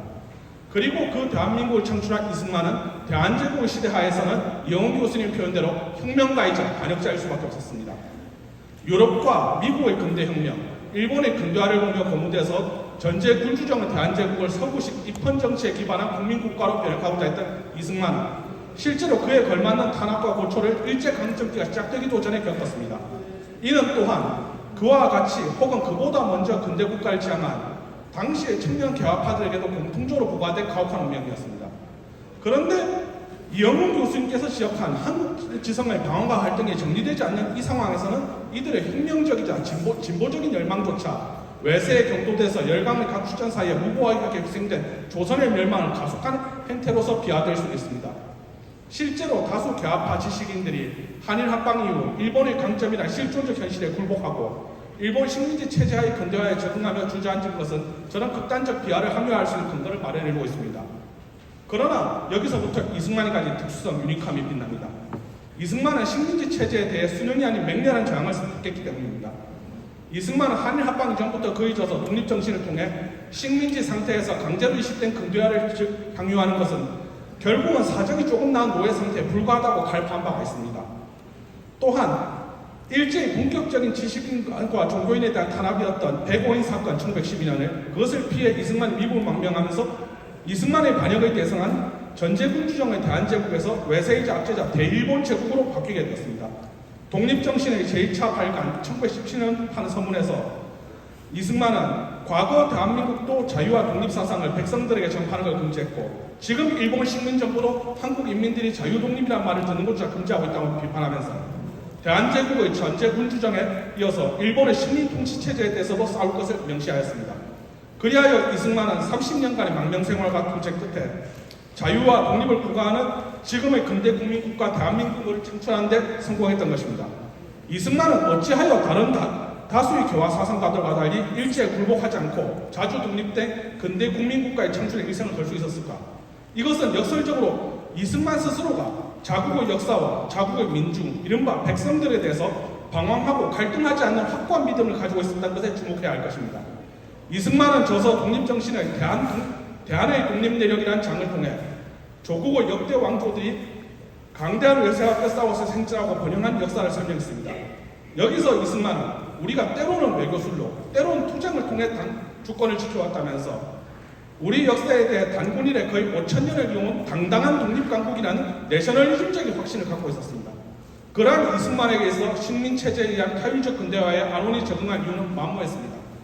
또한 이승만은 당시 다수의 해외 문물을 접한 괴화파 지식인들, 심지어 윤치호조차 극복 못했던 조선의 용맹한 민중들에 대한 절망과 환멸의 늪에서 빠지지 않았습니다. 이승만은 한두 사람이 100만 명 위에 걸터앉아 자 그들을 노예로 불리는 전제정 아래의 조선으로는 100만 명의 하나하나가 독립된 개체로서 자신의 가능성을 극대화시키며 발전하는 근대국가의 경쟁에서 살아남을 수 없다고 보았습니다. 때문에 이승만은 조선이 그들과 똑같은 근대국가로 변혁해서 대항하는 것 외에는 어떤 대안도 없다고 믿었기 때문에 이승만에게 있어서 계몽대로 영혼과 육신이 독립되어 스스로 일어서는 조선의 백성은 5,000년을 이어온 당당한 독립강국을 재건하고 근대국가로 변모하기 위한 필수 불가결한 것이 되었습니다. 혁명가 이승만에게 있어서 민중들이 계몽돼서 스스로 일어날 수 있을 것이라는 믿음은 조건에 따라 버릴 수 있는 선택이 아닌 의심을 해서는 안 되는 의무의 영역이었습니다. 또한 민중들은 지금은 목매할지언정 과거 강대한 외사 체략에 투쟁하며 주권을 지켜온 선조들 모순이었습니다. 요컨대 이승만은 조선과 대한제국의 국체, 즉 전제군주정에 대해서는 명백한 반역자였지만 그 구성원과 그 구성원들이 켜켜이 싸워올린 스토리, 즉 역사에 대해서는 방황하지 않고 갈등하지 않는 확고한 내셔널리즘적인 긍지와 신념을 가졌습니다. 때문에 그런 긍지 있는 역사를 살아온 민족이 다시 한번 재기하고 더욱 발전할 것이라는 것을 믿어 의심치 않았습니다. 이승만은 조선의 국체를 무장하였을지언정 민족과 역사를 확고하게 계승하였고 그리하여 건국된 것이 대한민국입니다. 이 사실만큼은 한국 지성들이 여전히 방황하고 갈등하더라도 다시 재조명할 수 있을 때 대한민국을 실체화시켜 창출하고 지켜낸 이승만에 대한 진영과 정파를 넘어서 객관적 평가가 내려질 수 있을 것이라는 희망을 표명합니다. 그리고 이어서 김영석 선생님은 청일전쟁과 청년 이승만에 대해서도 논찬을 읽겠습니다. 신흥 근대화 국가 일본과 양국운동을 통해 부흥을 꾀한 노대국 청나라가 한반도의 중주권을 다툰 청일전쟁은 정확히 10년 후에 벌어졌던 더 대규모의 러일전쟁에 비교하면 이류 국가끼리의 전쟁으로 평가하지 않아야 되는 감이 없진 않았습니다. 그러나 21세기에 들어서 이 전쟁 의미가 다시 재조명되고 있습니다. 예를 들어서 일본의 역사평론가 미야치 마사토 씨는 이 전쟁이 근대 일본이라는 나라의 이후의 진로를 결정지어버린 전쟁이라고 평했습니다. 청일전쟁 이전까지 일본은 주변의 위협에 대해 적극적으로 군비를 투자해 제국주의적 팽창으로 대응할지, 자국의 방위에 전념하면서 군비에 투자할 비용을 내부 군대에 집중할지에 대해 고민해오고 있었습니다. 그러나 이 전쟁은 예상 못한 낙선과 청제국으로부터 획득한 막대한 배상금, 일본 세출 4.2배에 달하는 2억 3,150만 원이라는 돈은 일본인들에게 있어서 전쟁은 이득이 되는 행위라는 왜곡된 인식을 주입했습니다. 그리고 일본이 손에넣은 한반도에 대한 이권은 부동항을 찾아 극동으로 팽창하는 러시아와의 충돌로 직결되어 러일전쟁으로 확대되었습니다. 결국 청제국으로부터 확보한 막대한 재원은 러일전쟁을 대비한 군제국으로서 사용되었습니다. 그리하여 청일전쟁과 러일전쟁이란 10년 간격으로 치러진 전쟁을 거쳐 일본은 명실상부한 열강이 되었으며 그 결과 조선, 대한제국이란 국가는 일본의 전리품으로서 역사에서 사라졌습니다. 요컨대 청일전쟁이 있었기에 러일전쟁이 있었으며 이를 거친 근대 일본이란 국가의 질이 제국주의적 침략 국가로 변질될 수 있었다고 하는 것입니다. 여기에 더해 최근에는 하라 아키라 도쿄도 명예고수처럼 이 전쟁의 본질을 생각할 때 지금까지의 청일전쟁과 러일전쟁이나 호칭 또한 과연 정확한 것인가라는 의문을 제기하는 사람도 생겨났습니다.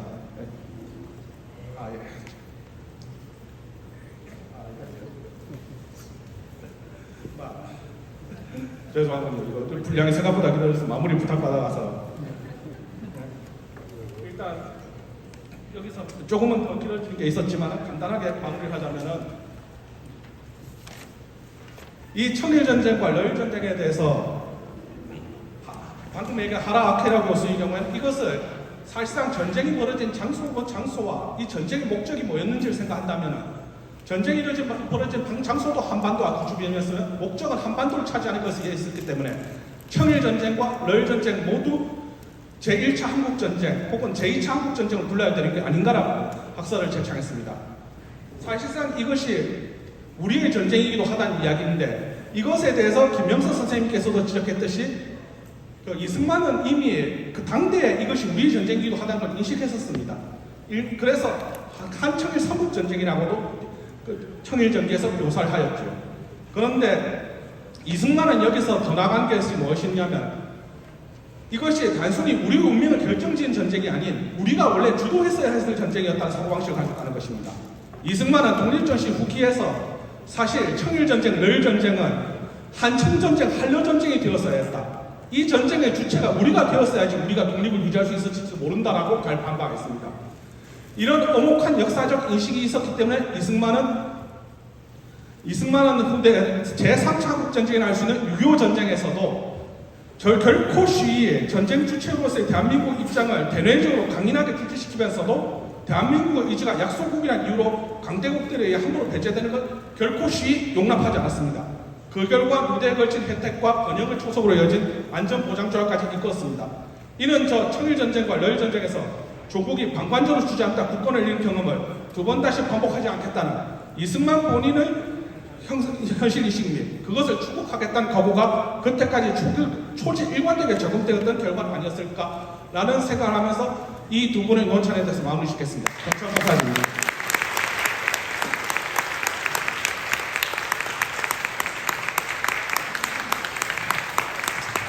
네, 두 번째 논찬으로 우리 김대환 선생님 논찬 부탁드립니다.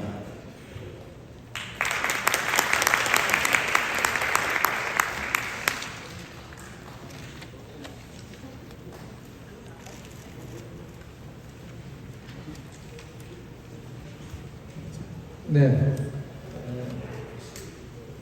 저는 사실 이승만 박 대통령에 대한 공부가 많이 부족합니다. 10수년 전에 저보다 10여 년 선배 되시는 이영일 의원님의 말씀을 듣고 공부를 시작한 지 얼마 안 되었습니다. 그런데 오늘 두 분, 올해 많이 공부하신 두 분 교수님의 발표를 듣고 또 저도 공부를 많이 했습니다. 저는 지난 3월 1일 날 숭의여전 여자대학교에서 열린 정부 공식 3.1절 기념식에 참석을 했었습니다. 저는 그 자리에서 이 행사를 기획한 사람들이 우리나라 독립운동에 대해서 잘 모르는 사람들이 아닌가 하는 그런 의심을 가졌습니다. 좀 심한 이야기가 될 수 있겠습니다만은 김희독립 선언서를 낭독하는 어떤 연예인이 아마 뮤지컬 그 배우들이었는데요. 바로 그 김희독립 선언서 내용, 즉 남 탓을 하지 않는다라는 그 구절을 읽으면서 남 탓하는 그런 정조, 피해의식에 쩔어있는 그런 목소리로 낭독을 하는 걸 들었습니다.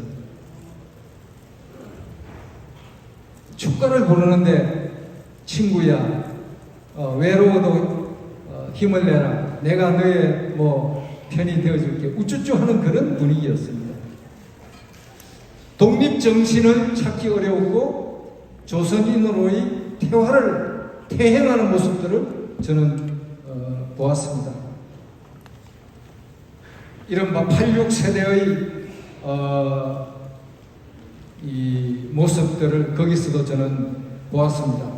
그런데 86세대가, 오늘의 86세대가, 즉 오늘 이 행사를 주최한 청년들이 바로 그들의 기득권을 비판하고 그들의 잘못된 정신을 비판하는 그 86세대와 같은 그 세대가 이번 한 번만 나타난 것이 아니라는 것입니다. 바로 1948년 해방 직후 이승만 대통령이 나라를 건국할 때 그 꿈에 그리던 실제로 민주공화국 자유인의 나라를 건국하려고 할 때, 그때 바로 40대 중견 전국 방방곡곡의 지도자가 되어 있던 그 세대가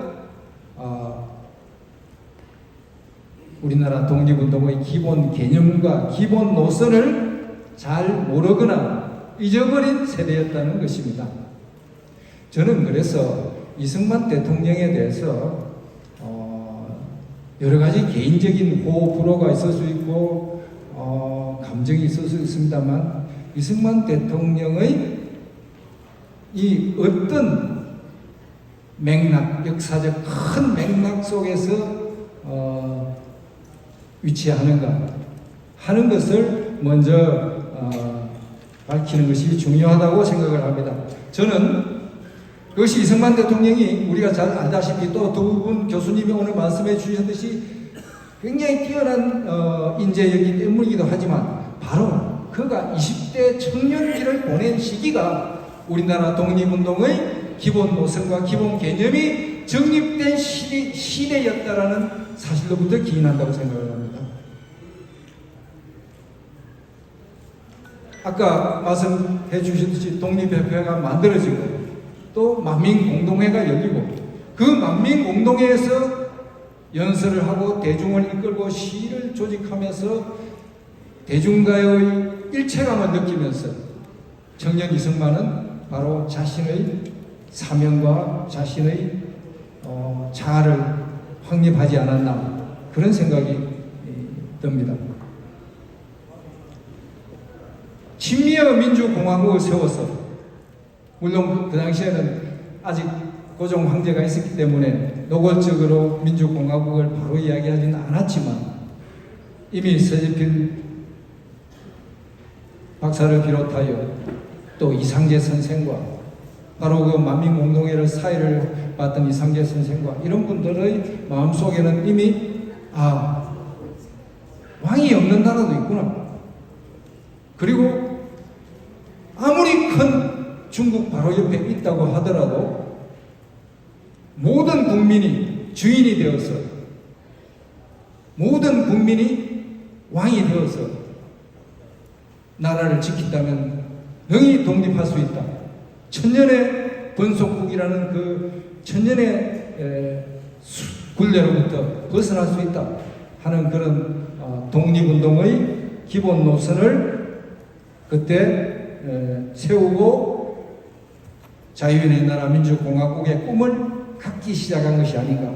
그리고 그때 바로 여러 청년 지도자들이 등장하고 바로 이승만은 그 중에 가장 뛰어난 한 분이 아니었나 이런 생각을 합니다. 그래서 오늘날 나라가 위태롭고 또 우리나라가 앞으로 어디로 가야 할지 많은 토론이 벌어지고 많은 고민을 하게 되고 또 젊은이들이 그래서 추운 겨울에 참 아스팔트 위에서 고생도 하고 하는 이 시점에 청년 이승만의 모습을 되새겨보고 청년 이승만이 어떤 상황 조건에서 어떤 고민을 하고 왜 그런 생각을 하게 되었는지 어떤 세계관을 정립하게 되었는지 되새겨보는 것은 커다란 의미가 있다고 생각합니다. 감사합니다.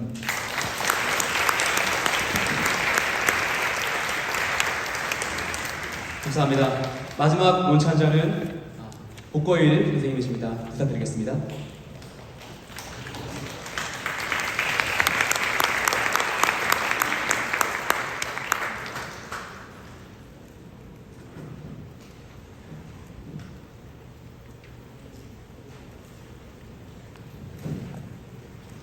반갑습니다. 복거일입니다.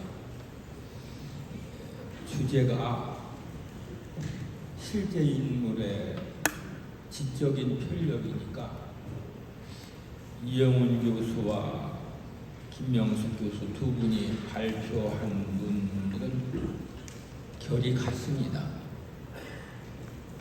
이 교수는 조선조 말기 상황을 자세히 제시하고 그 속에서 자라난 이승만을 살폈습니다. 김 교수는 청일전쟁이 불러온 동북아시아의 정사 변화에서 이승만이 받은 영향을 집중적으로 다루었습니다. 자연히 두 분의 논문들은 상보적이어서 함께 읽으면 이 주제를 깊이 이해하는 데 도움이 될 것 같습니다. 두 논문이 아주 잘 어울립니다. 이 교수는 조선조 후기의 사회 구성 원리에 대해 즉 그 중세적 시공의 정설에 대해서 포괄적이면서도 간명한 설명을 제시했습니다. 종주국인 중국과 본국인 조선 사이의 관계가 조선 사회의 구성 원리가 되어서 조선 사회의 세계관이 나름으로 논리적 일관성을 지녔음을 밝혔습니다. 보기 드물게 뛰어난 논문입니다. 이승만은 그런 세계관으로부터 특혜를 얻은 신분에 속했으며 자연히 그는 그런 세계관을 열정적으로 지지했습니다.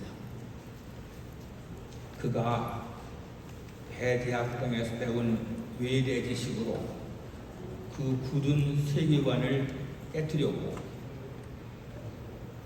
그렇게 굳은 세계관을 깨뜨리는 데 필요한 거대한 힘, 거대한 심리적, 지적 힘이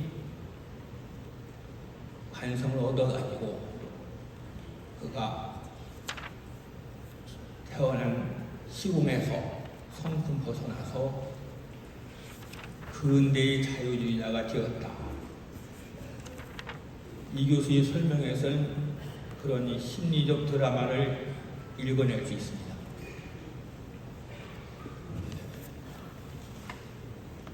조선의 중세적 세계관을 깨뜨린 것이 청일전쟁이었으므로 김 교수가 이승만의 지적 편력을 그 전쟁에서 지적한 것은 자연스러운 느낌이 듭니다. 그리고 이승만의 지적 편력을 그의 옥중 저술인 청일전기와 독립정신을 살피면서 자세히 고정했습니다. 소은 강의였습니다. 두 분이 주목한 것은 이승만이 정치적 자유주의를 받아들인 과정입니다. 자유주의 중에서도 일반적이고 직접적인 정치적 자유주의를 받아들인 것입니다. 이영훈 교수는 문문에서 서양에서 발원한 근대 문명의 핵심 요소는 개인, 통상, 그리고 기독교의 세 가지였다고 얘기했습니다. 개인, 통상, 기독교. 개인은 정치적 자유주의를 상징한다고 할 수 있습니다.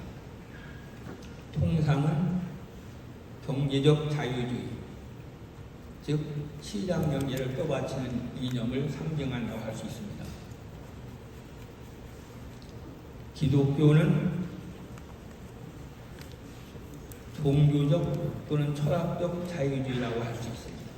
김 교수가 명패에서 한 것처럼 기독교는 처음부터 자유주의를 지향했습니다. 종교가 자유주의를 지향하는 것은 대단히 드문 일입니다.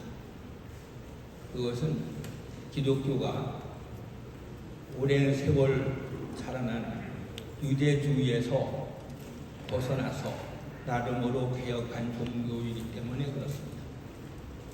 같은 맥락에서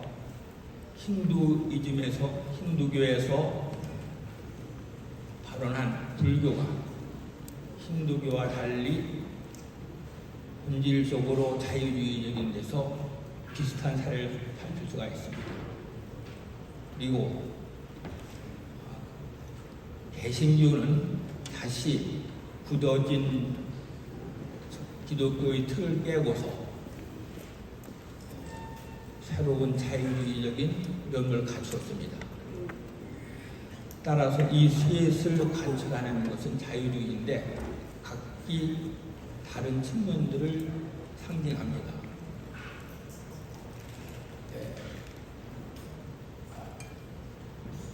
이승만을 비롯한 모든 지도자들이 정치적 자유주의를 먼저 띄워하는 것은 자연스럽고 우리가 잘 아는 사실입니다. 그리고 방금 전에 말씀드린 것처럼 기독교도 그런 종교적, 철학적 자유주의를 표방하기 때문에 이승만이 쉽게 받아들였습니다. 그가 기독교를 받아들인 그 과정은 그의 저술에서 생생하게 기술되어 있습니다. 머리로 받아들이고 심정적으로, 영적으로 받아들이지 못한 상태에서 한성 감옥의 톡톡한 고문 과정에서 영성을 체득한 것입니다. 그리고 그런 영성의 체득이 그의 험난한 독립운동 생활을 떠받쳤습니다. 남는 것은 통상이라는 말로 상징된 경제적 자유주의입니다.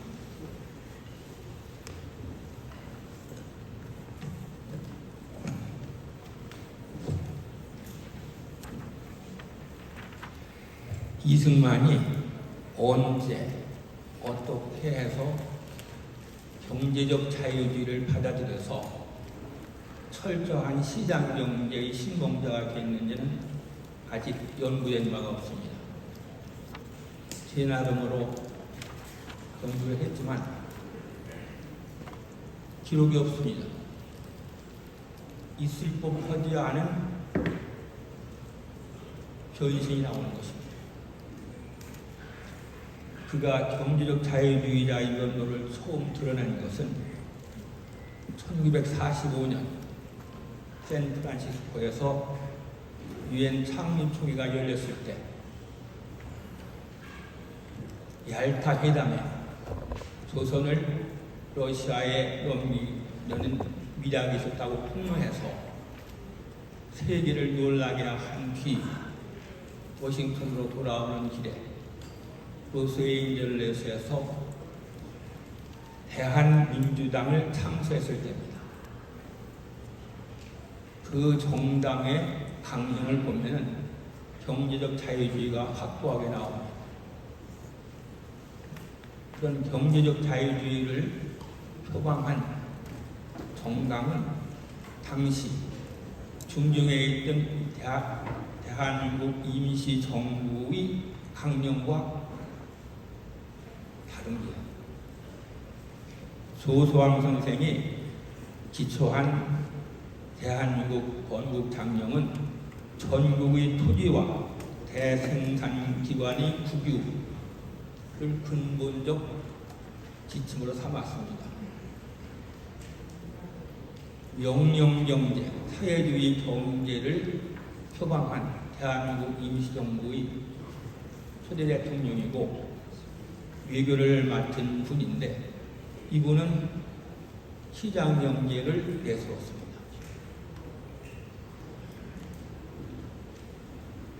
지금 우리가 보면 자연스럽게 다가오지만 당시로서는 이단 중에 이단이었습니다. 1920년대 이후 공산주의, 소비에트 러시아로 해서 태어난 공산주의 체제는 인류의 미래라고 여겨졌습니다.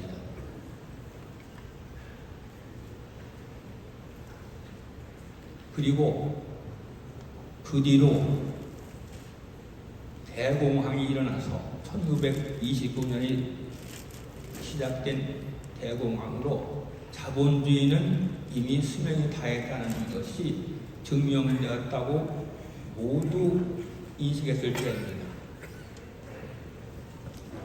그리고 프랭클린 루스벨트 대통령의 뉴딜, 사회주의적인 정책들로 자본주의 문제를 해결하겠다는 표를 내걸고서 시작하는 정책들이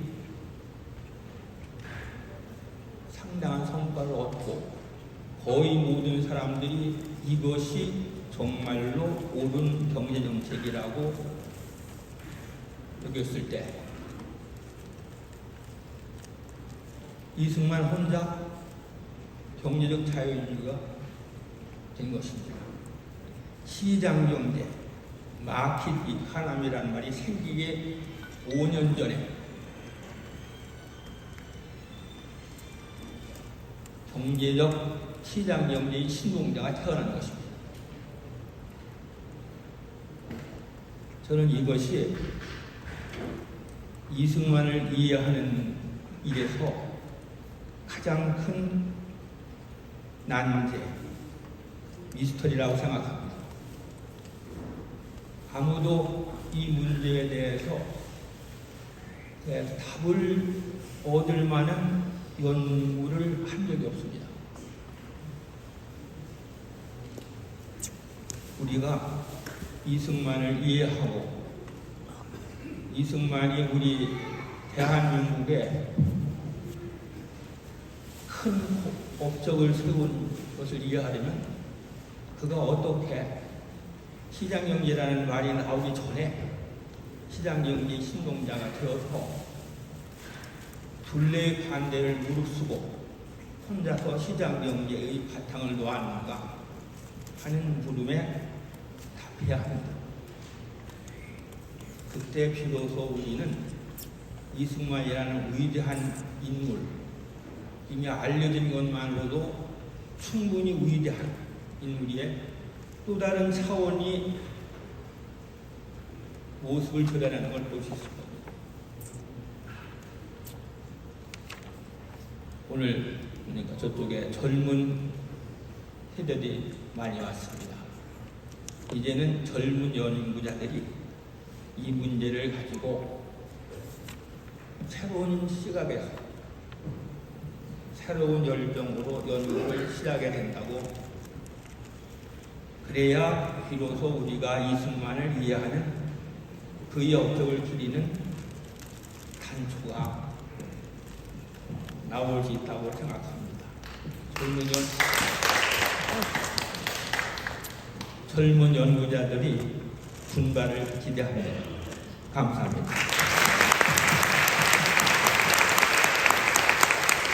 감사합니다. 네, 짧게 논찬에 대해서 발표자 두 분의 간략한 말씀을 듣고 마치도록 하겠습니다. 김명석 교수님 2분씩만 부탁드리겠습니다. 네, 감사합니다. 시간 관계상 짧게 말씀드리겠습니다. 김영림 박사님께서는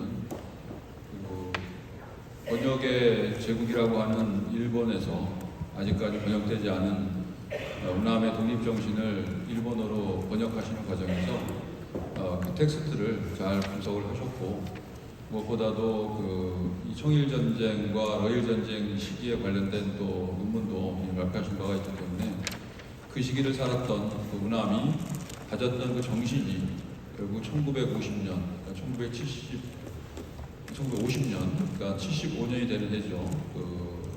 운남이 그때의 이 국난을 극복할 수 있는 그런 정신력이 그때 이미 형성되기 시작했다. 이렇게 말씀하신 것은 지극히 타당하지 않나 그런 생각을 해봅니다.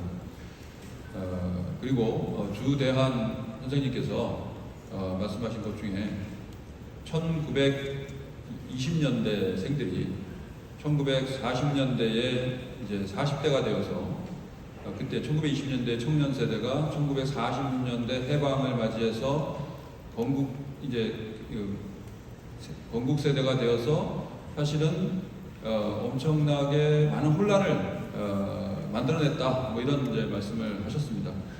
그것은 뭐냐면 1919년 우리가 3.1 독립운동을 통해서 많은 청년들의 열기가 뿜어져 나왔지만 역시 1920년대는 공산주의의 시대이기도 했습니다. 그래서 그런 공산주의 사상이 한반도에 엄청나게 밀려 들어왔고, 그것이 우리가 이룩하고자 하는 그 독립의 길이라고 생각했던 많은 청년들이 있었기 때문에 그것대로 이 40년대에는 만들어가려고 하는 강한 움직임이 있었다.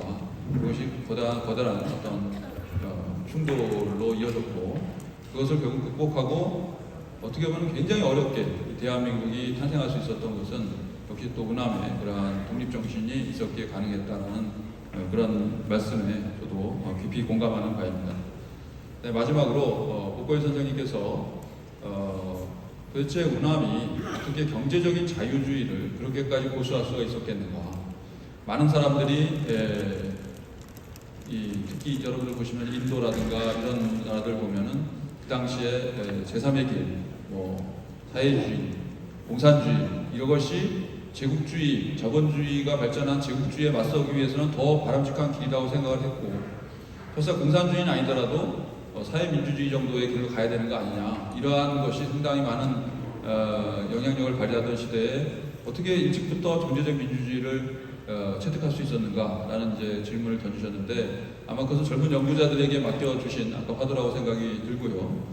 다만 한 가지만 제가 덧붙이자면, 운남이 남겨놓은 하버드 대학과 프린스턴 대학교의 강의 노트 이런 데서 그러한 그 경제적 자유주의에 대한 편린들이 조금씩 보인다, 이런 말씀을 드리고 싶고요.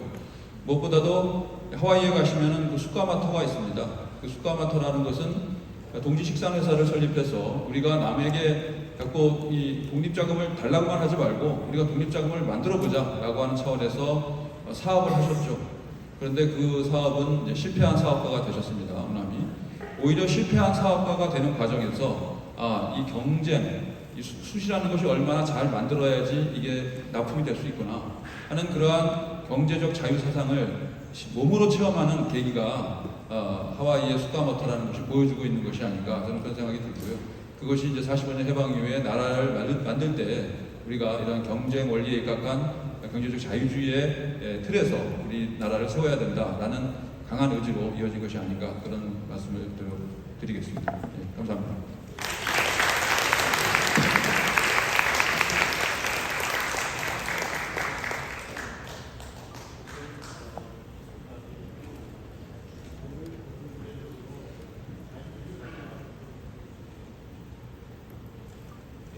청년 이승만의 그 경제적 자유주의에 대해서 그 복고일 선생님께서 말씀해 주셨는데요.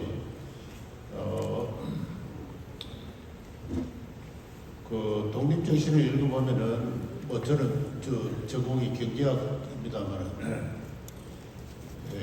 가장 그 저한테는 인상적인 대목이 자유란 무엇인가, 독립이 무엇인가 거기에 대해서 좀 더 구체적으로 생각해보자 하면서 장을 바꾸어서 컬럼버스 이야기하라고 합니다. 저는 처음에 그걸 이해를 못했어요.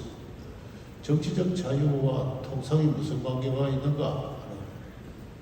제가 대학에 들어와서 정치적 자유와 경제적 자유는 같은 궤도의 것이라는 것을 그런 강의를 들어본 적이 별로 없는 것 같아요. 그래서 저도 처음에는 이게 급하게 쓰다 보니까 논리적 비약이 생긴 대목이구나 생각했는데 그게 아니고 정치적으로 독립적인 사람은 통상을 하는 사람이다 하는 높은 수준의 어떤 지식이 그 서술에 묻어나와 있는 걸 제가 뒤늦게 그것을 발견하게 되었습니다. 노예나 농노는 통상을 하는 사람들이 아닙니다. 주인이 먹여주고 나눠주고 하는 사람들. 그러나 근대적 자유인은 시민은 기본적으로 통상을 하는 사람입니다. 그럼 통상은 뭐냐? 하나님의 뜻이다 그랬어요. 놀라운 이야기입니다. 하나님이 지구를 기기묘묘하게 만들어서 서로 통상을 하지 않으면 안 되도록 만들어 놓았다. 통상은 신의 섭리다. 따라서 통상을 거역하는 사람은 신의 섭리를 거역하는 것이고 그런 종족은 망한다. 통상에 엄청난 어떤 종교적인 의미를 부여를 한 것이죠. 그래서 정치적 자유와 독립을 가능케 하는 사회재산 그리고 그들의 경제 활동으로서 통상 그리고 이걸 총체적으로 이 두 가지를 인간들에게 선사한 것은 하나님의 섭리와 축복입니다. 그래서 개인과 통상과 종교 이 세 가지가 하나의 전체적 어떤 맥락을 이루면서 이승만에게 하나의 사유의 돌파를 형성하게 한 것이 저는 그 독립정신이라는 그 책입니다. 이후 1923년에 그 공산당을 비판하면서 뭐라고 그랬습니까? 사유재산과 자본가를 폐지하면은 과학 기술이 중단되고 문명의 발전이 중단된다고 그랬습니다. 그 당시 세계에 여러 석학들이 있었지만 공산주의를 그렇게까지 정확하게 비판한 사람은 저도 별로 많지 않았다고 생각합니다.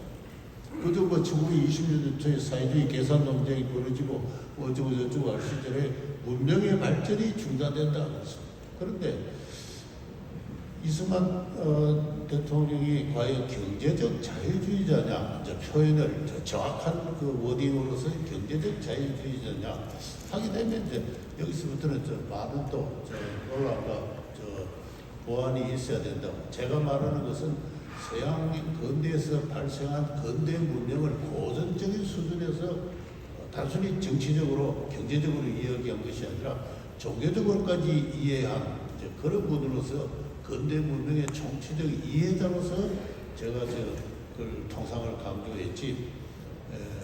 어느 날 흔히 이야기하는 1930년대 이후에 뭐 하이에크를 선두로 해서 이렇게 오늘날 서구를 지배하고 있는 어떤 경제적 자유주의 이거하고는 조금 이제 거리가 좀 있겠다 하는 이제 그런 말씀을 드리고 이승만은 해방 이후에 통상을 계속 강조해서 우리나라가 독립국이 되어서 국제 통상에 참석해야 된다고 계속 이야기를 하지만 동시에 정부의 역할 대단히 또 강조했던 분이고 그렇습니다.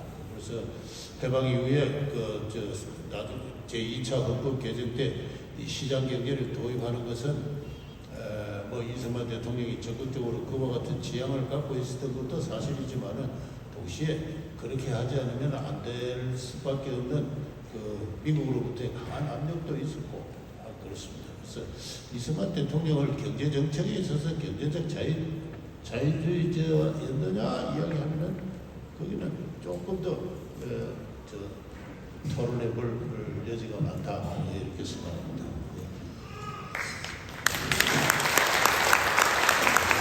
네, 감사합니다. 아까 김영희 교수님이 소개해 주신 김영희 박사님의 일본어 번역, 독립미술 번역판이 여기 있습니다. 앞으로 일본에서도 이승만 연구가 활발히 이루어지고 일본인들도 문화 이승만의 가치를 알 수 있도록 또 후배 연구자들의 많은 연구가 필요할 것 같습니다. 이것으로 1부 학술회의를 마치겠습니다. 5분간 휴식하고 2부를 시작하도록 하겠습니다. 감사합니다.